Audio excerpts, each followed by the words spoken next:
Okay, so I was thinking I haven't practiced slow speed skill stuff specifically for a while. You know, I come out and do some U-turns in the lines every now and then, whatever, but I never dedicate a little ride time to setting up stuff and doing it that way. So today I took a little time. I set up a 15-foot offset weave, 15 foot by 3, 5, 7, and 10. I won't be using the 10, I don't think, because I accidentally set it up right along that green line, whatever the heck that stuff is. I hit it a couple times a minute ago, and it's not good with my front tire. So there's that. Over here I have a 12-foot inline weave, which I don't think I've done on video before. I'll do that first. So I should mention the reason for this exercise and the reason I like to practice it is it gets you used to actually manipulating your bars rather than just waiting for the motorcycle to self-steer. Normally when you lean into a corner, you'll get it going a little bit and it kind of just finds that natural point and you just follow the line around. That's self-steering of the motorcycle due to the geometry of the bike. To do this exercise, you're constantly changing direction, so you can't let it really self-steer. You've got to manipulate the bars a little bit in anticipation to where you need to be. So that's kind of the purpose of this exercise. It's really useful for that.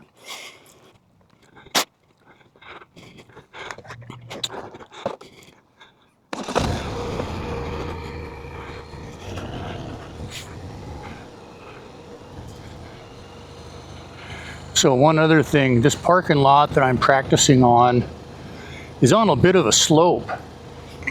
Not a major slope or anything, but you know, pretty good. And so it makes you control your speed a little bit differently. Going this direction, I'm going downhill substantially. So I gotta control the speed of the bike and not let it get carried away from me. Going this way, going uphill, I have to make sure and keep the speed going. Otherwise, the natural tendency of the motorcycle is to slow down a bit too much, and that makes it difficult in a different way. So, you know, there's little things, little nuances of these exercises. You can change it up a little bit to make it interesting or more challenging or learn something a little bit different. This exercise isn't particularly difficult, especially not if you're on a smaller bike. On a full-size bike, it can be a little bit of a challenge, but basically you're just trying to get it to bob back and forth, back and forth.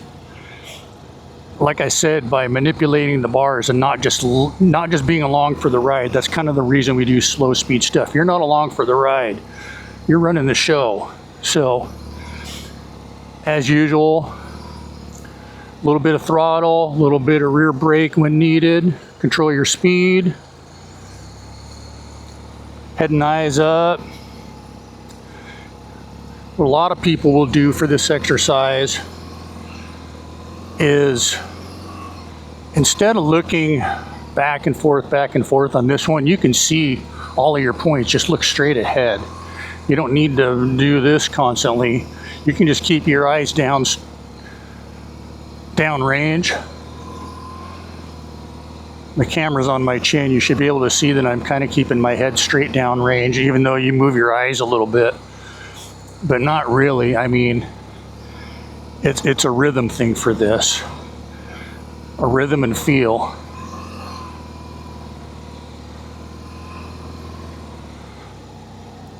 And you know, if the first couple times you do it, it might be kind of a little bit sketchy, but just stick with it.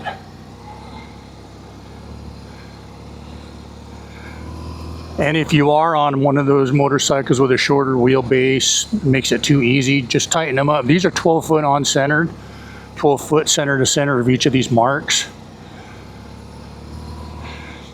If it's too easy, back it off to 11, 10, 9, whatever, you know. There's no cheating here, really. If anybody cheats, you're just cheating yourself out of the skill that you could have learned. Nothing else.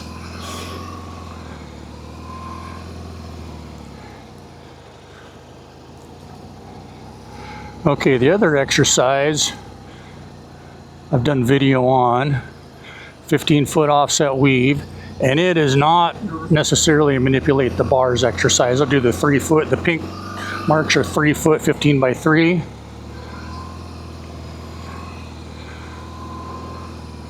Oops, I forgot there was one more.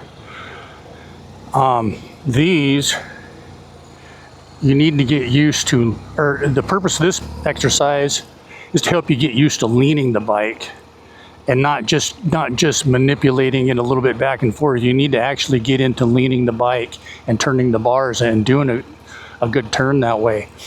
So counterbalancing is going to be important. If you're leaning the bike left, move your body to the right, do the opposite, back and forth. That's one of the things. Engine RPM, give it a little bit of accelerator, a little bit of rear brake if you need to. Maybe you don't, maybe you do. If you're going uphill, maybe you don't need even any rear brake. But the 15 foot by 3,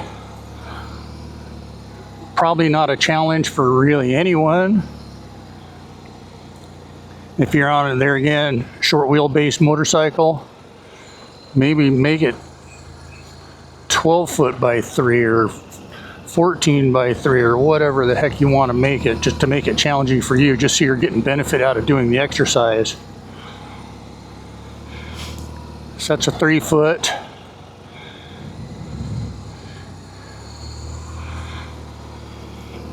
Blue marks are 15 by 5 foot. See here, I got to turn the bar significantly more to make these corners, which is kind of the point of working into it. 15 foot by 3, you don't have to do too much. 15 foot by 5, a little more. 15 foot by 7. When you get to the 15 foot by 7, I'll do one right here. The yellow marks are 15 foot by 7. You got to really incorporate turning and leaning with a full-size motorcycle to get through that exercise. At that point, you're incorporating all your skills. You're controlling the speed of the motorcycle, the throttle, the rear brake. You are head and eyes to the next point you want to be at the correct point. You are timing your turns. See there, I kind of ran out of room just a little bit because I'm talking and not really paying attention to what I'm doing. But you definitely need to counterbalance, turn the bars, and lean the bike. And this exercise, like I've said before, is probably the most important one to learn to do U-turns. Because if you can get this down, this 15 foot by 7, it's only a half a step from there to doing U-turns or full circles or whatever you want to do. And something I've never brought up is you can make this interesting as well. Do a full U-turn around each cone as you go around.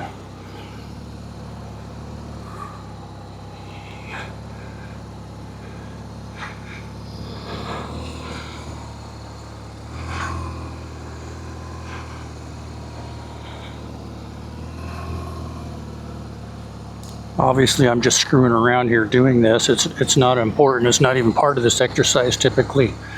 But just mess around with it. Do whatever it takes to challenge yourself. Get a better feel for the motorcycle. Get a better feel for your skills.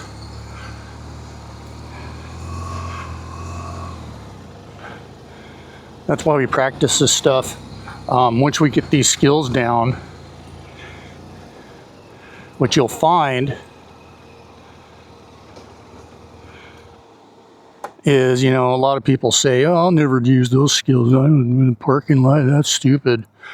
But then on rides, most of the time you don't use these skills when you're driving on the street or whatever. But then we get into that situation, oh, I'm on a group ride and I'm pulling into a parking lot. No, and everybody's got to do a U-turn and get in line here and park on this side of the street here. You can either do a U-turn, Or you can look like a dork and duck walk your bike back and forth or something like that. Like, hey, yeah, you do use the skills. There it is.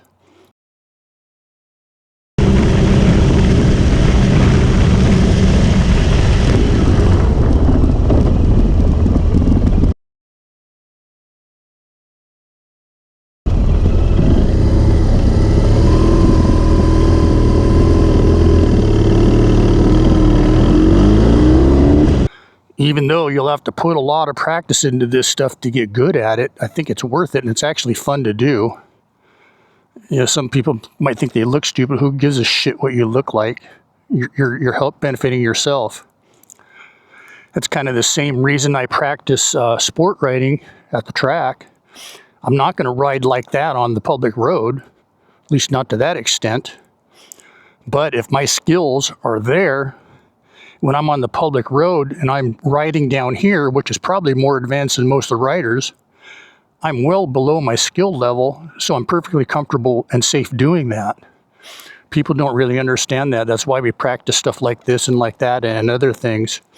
You get better at it, then your skill level is way above what you ride on every day and you're much safer.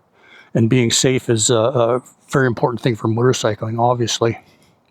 So anyways, I'll make a video out of this. Don't know how long it'll be or whatever, but I hope it helps people out. Let me know what you think in the comments. Thanks.